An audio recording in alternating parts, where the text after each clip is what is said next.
नमस्कार, आप देख रहे हैं बीटीवी प्राइम बुलेटिन। मैं हूं माधुरी कटरे ब्रह्म। सबसे पहले डालते हैं नजर अब तक की हेडलाइंस पर।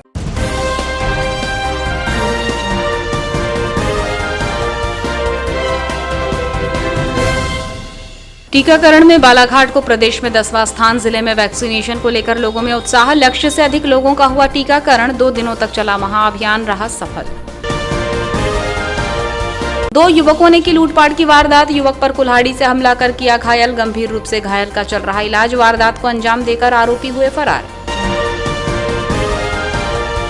झालीवाड़ा नहर में मिली महिला की लाश। पीडब्ल्यूडी में पदस्थ थी 56 वर्षीय महिला। पुत्र ने कहा कचरा फेंकने गई तो नहीं लौटी। मामले की जांच में जुटी वारासिवनी पुलिस।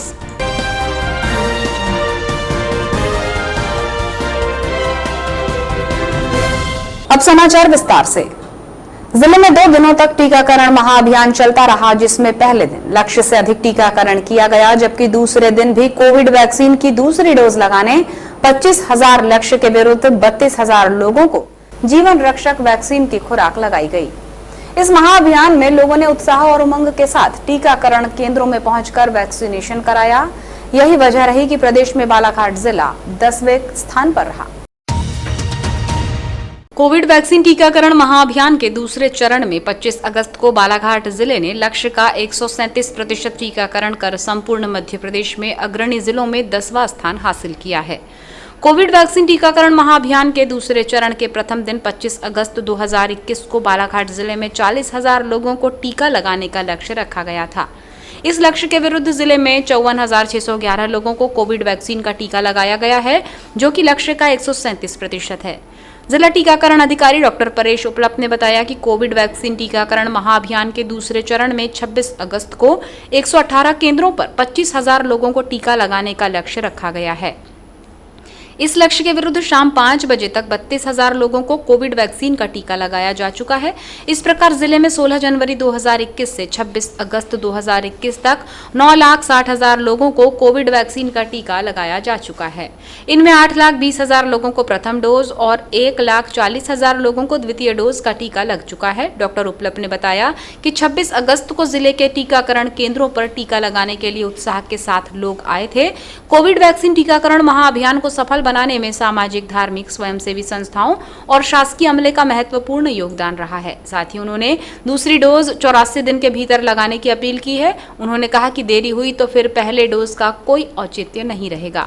आज संपूर्ण राज्य में वैक्सीनेशन जो अभियान चल रहा है उसका द्वितीय दिवस है और आज हमारा 25,000 का लक्ष्य है और इस लक्ष्य तो हम शाम तो 5-6 बजे तक पूरा 100% प्राप्त कर लेते हैं।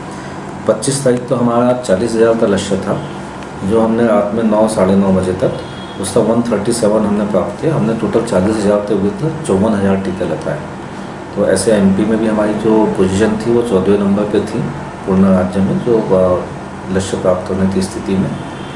और आपके न्यूज़ चैनल के माध्यम से मैं एक और संदेश देना चाहता हूँ सभी जिलेवासियों को, जिसका भी द्वितीय डोज बचा हुआ है वो अपना द्वितीय डोज निर्धारित समय पर अवश्य लगवाएं।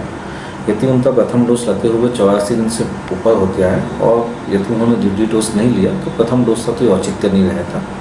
इसलिए समय रहते अपने द्वितीय डोज अवश्य लगाएं, ताकि तीसरी लहर यदि आ भी जाती है तो उससे काफ़ी हम बचे रहते, सुरक्षित रहते, हमारे दोनों डोज कम्प्लीट हो जाते हैं। सर, अब तक जिले में कितने लोगों को टीकाकरण हो चुका है? अब तक जिले में हमने जो लगाया है वो टोटल तो हमारा 9 लाख के आसपास है, जिसमें कि जो पहला डोज है वो हमारा 780 के आसपास है और दूसरा डोज है वो 150 के आसपास है। ऐसा हमने 9-9.5 लाख लोगों को वैक्सीन लगा चुके हैं। वारासिवनी थाने के तहत ग्राम पंचायत रजेगांव में अपने घर से कुछ काम से जा रहे युवक को ग्राम के ही 2 लोगों ने लूटपाट कर कुल्हाड़ी और चाकू से हमला कर घायल कर दिया, जिसके बाद घायल युवक को कुछ लोगों ने अपने निजी वाहन से सिविल अस्पताल लाकर भर्ती कराया, जहां चिकित्सकों ने उसकी गंभीर हालत को देखते हुए उसे बालाघाट जिला अस्पताल रेफर कर दिया। घटना के संबंध में प्राप्त जानकारी के अनुसार मनीष पिता सूरजलाल खरे उम्र 24 वर्ष निवासी रजे गांव जो अपने गांव में ही घूम रहा था, तभी अचानक ही आरोपी दो युवक देवीलाल नगपुरे और बस्तन लिल्हारे ने पीछे से आकर मनीष की जेब से कुछ रुपये निकालने का प्रयास किया।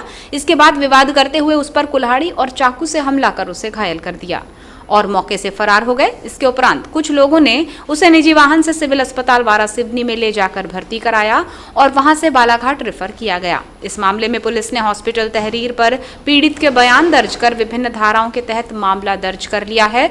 वहीं पुलिस आरोपी की तलाश में जुट गई है। मुझे फ़ोन आया था कि क्या नाम है, अनिल खरे के भाई को जी हसिया से या टंगिया से ऐसे किसी चीज़ से मार दिए। जी जी फिर अनिल का खुद का फ़ोन आया, चाचा बोले बहुत खून बह रहा है, तो मैंने बोला हॉस्पिटल लेके आ जाओ। जी फिर हॉस्पिटल उनको यहाँ बुलवा क्या नाम है इसका फरियादी का?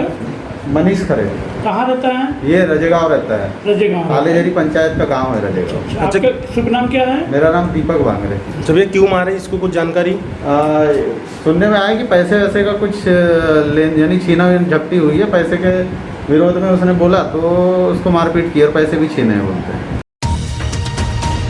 वारासिवनी में पीडब्ल्यूडी विभाग में पदस्थ एक 56 वर्षीय महिला की नहर में डूबने से मौत हो गई, जिसका शव मेहंदीवाड़ा झालीवाड़ा के बीच एक दूध वाले ने देखा। इसके बाद क्षेत्र में सनसनी फैल गई।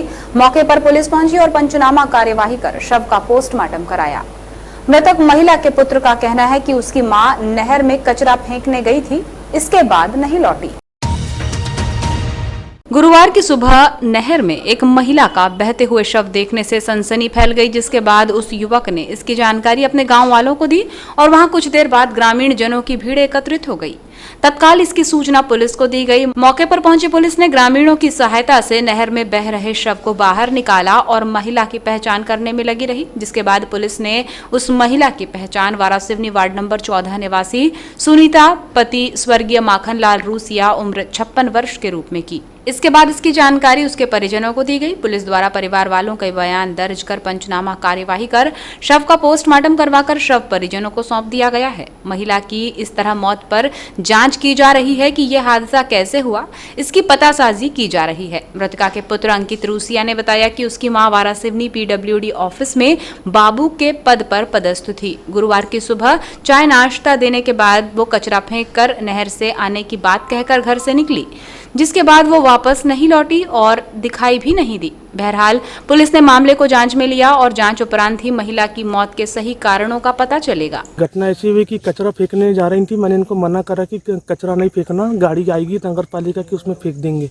तो ये नहीं मानी, इनका पैर फिसला तुरंत गिर गई। कितने बजे की घटना ये है घटना 7:30 बजे की, आज सुबह की? आज सुबह की। किसने देखा, आपको कैसे पता चला? हमको पता चला, हम पूरे अपने मले में पूरी कॉलोनी में ढूंढने गए तो कहीं नहीं मिली। फिर एक ब्रेड वाला है, उसने बताया कि एक महिला का शव बहते बहते यहाँ आया है। फिर हम राजेश पालेवाल जी के साथ में आए तो इनका शव हमको मिला। फिर एक पटले जी करके उन्हें क्या बोलते तुरंत नहर में कूदे और उनको हाथ पकड़ के हम लोगों ने फिर उठा के यहाँ लाए। क्या काम करती थी मम्मी? मम्मी पीडब्ल्यूडी ऑफिस में बाबू थी।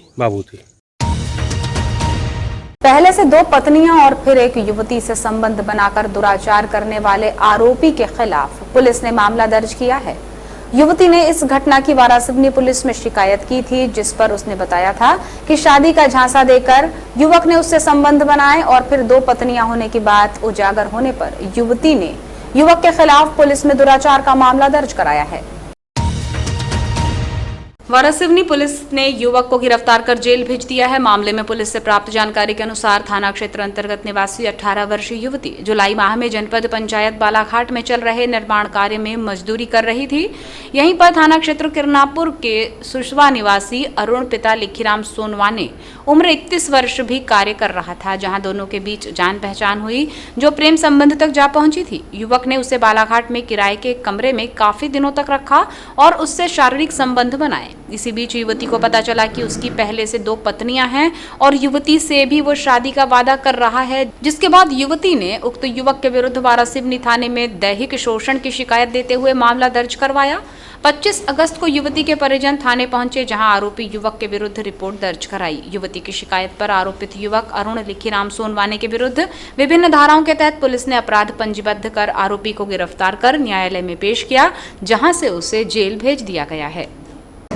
मामला है कि जो गुमशुदा पीड़िता है उन्हें सर थाना उपस्थित आकर रिपोर्ट लिखाई कि अरुण सोनवाने नाम का आरोपी है, जिन्होंने उसको दबाव देकर शादी का झांसा देकर ले गया अपने साथ और लगातार दुष्कर्म किया है। और पीड़िता की रिपोर्ट पर मामला 376 धारा 366 IPC का दर्ज कर विवेचना में लिया गया है। मैडम कब की ये घटना है और कब से दुष्कर्म कर रहा था?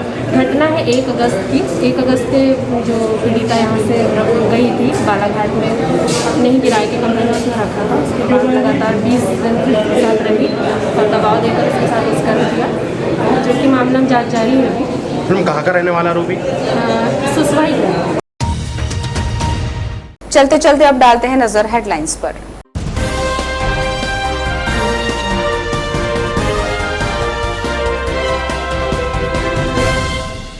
टीकाकरण में बालाघाट को प्रदेश में 10वां स्थान। जिले में वैक्सीनेशन को लेकर लोगों में उत्साह। लक्ष्य से अधिक लोगों का हुआ टीकाकरण। 2 दिनों तक चला महाअभियान रहा सफल। 2 युवकों ने की लूटपाट की वारदात। युवक पर कुल्हाड़ी से हमला कर किया घायल। गंभीर रूप से घायल का चल रहा इलाज। वारदात को अंजाम देकर आरोपी हुए फरार।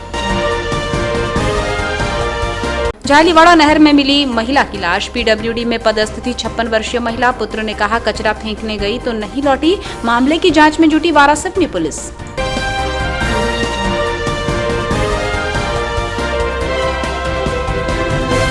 ये थी अब तक की कुछ खास खबरें। विस्तृत समाचारों के लिए देखिए VTV बुलेटिन। आप हमें YouTube पर भी सब्सक्राइब कर सकते हैं।